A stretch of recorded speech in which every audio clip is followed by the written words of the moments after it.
国民党从16年以来长期无法执政，基层党员酝酿出来对于宪制派不满声音越来越大，反建制派本来就是对现有体系的挑战，没有办法再次获胜的时候，被挑战声音就会放大。这叫不共戴天之仇。当时朱立伦上台，把黄复兴顺利的砍掉了。当郝龙斌出现的时候，黄复兴 PTSD 啊，这人是不是跟朱立伦站在一起啊 ？Ladies and gentlemen, welcome the host.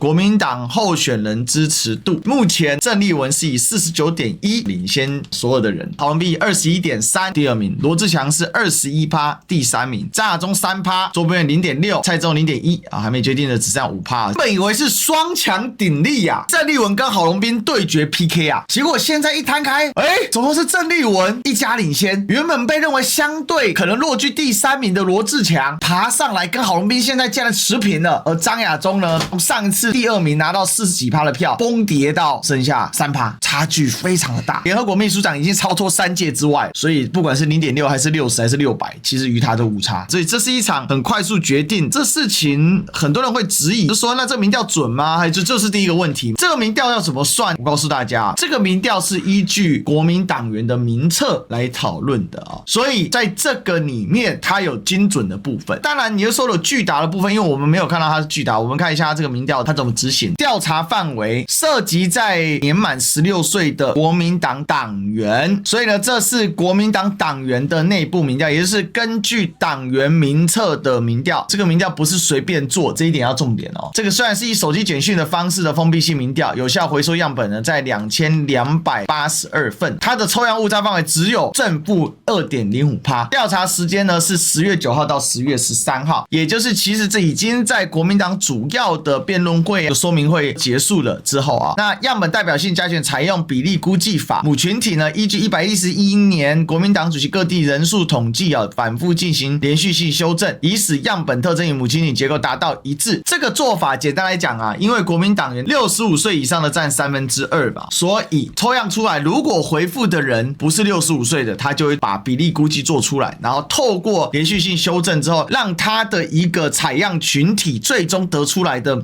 模拟结果能够跟母群体的人群的比例达到一致。大家了解到说，这个民调我必须讲它是相对准确的。从一个选举的脉络来看，这是一场国民党的建制派与反建制派之争。什么脉络？为什么郑丽文去拜会洪秀柱，得到了洪秀柱这么高度的肯定？这事情其实我早在上礼拜把这个分析做出来。我上次说的是国民党一直在建制派跟反建制派之争。建制派如果真要看的话，就是朱立伦 1.0 再来吴敦义，朱立伦 2.0， 然后到现在的郝龙斌，他会被视为建制派的脉络。什么叫建制派脉络？也就是传统意义上人家认为的老男蓝。老男蓝不是一个坏标签，它是一个中性标签，只是说它作为形容这样的一个序列的时候，你像朱立伦 1.0 的时候，他并不老，但是他作为一个序列的时候，会让人家觉得就是什么传统、保守、相对稳重，以男性领导为主。什么叫反建制派？也就是一直对国民党不满，尤其什么时候反建制派开始出现比较强的挑战性？从马英九执政末期，国民党摇摇欲坠的政权的时候，国民党内部涌现了一批力量，是认为说你现在的一个领导模式是有问题的，所以他就从一个比较草根的，从一般基层党员涌现出一些呼声，这些呼声是认为现在路线不可取。那现在路线是什么？就从马英九时代过渡以来的叫做不统、不独、不武，还有呢就是维持国民党内部现有的一个体系跟权力的分配，这叫建制派嘛。两岸路线上不统、不独、不武，然后呢是延续马英九的说法，在整个大方向上维持现有的体系的运作，也就是说地方派系、地方派系，中央呢是中央，互相的这个关系等等的。建制派又可以称之为相对保守派嘛，所以他不会提太多的改革方案，或者他提的改革方案只是在现有的体系基础上做出一定程度的非原则性的让步，更甚者他可能会在照顾既有团体上，他对既有团体的利益进行一定程度的恢复或让步。我直接讲郝龙斌为什么是建制派。郝龙斌承诺停砍年金，军公教警消联合总会会长欲唯一支持郝龙斌。简单来讲，我们的社会第一个老龄化，第二个整个的收入分配的失衡的情况之下，年金制度如果没有进行再分配的部分的话，很容易变成说对年轻人有一种压迫感嘛，所以当时有这个停砍年金。当然我必须说砍军公教警消年金这件事情对于军公教警消是相当不公平的，但是这个已经做了，它有一个社会的观感。而郝龙斌呢，他是停砍年金甚至要恢复吗？所以在这里面我们就有一个新的逻辑就产生了，去验证我们刚才所讲的什么叫做建制派嘛。建制派就是要恢复原本或者是保保持现有，这叫建制派嘛。所以在这个状况之上，建制派跟非建制派之争，郝龙斌的系列就是从马英九时代过渡过来开始的嘛。朱立伦 1.0， 吴敦义朱立伦 2.0，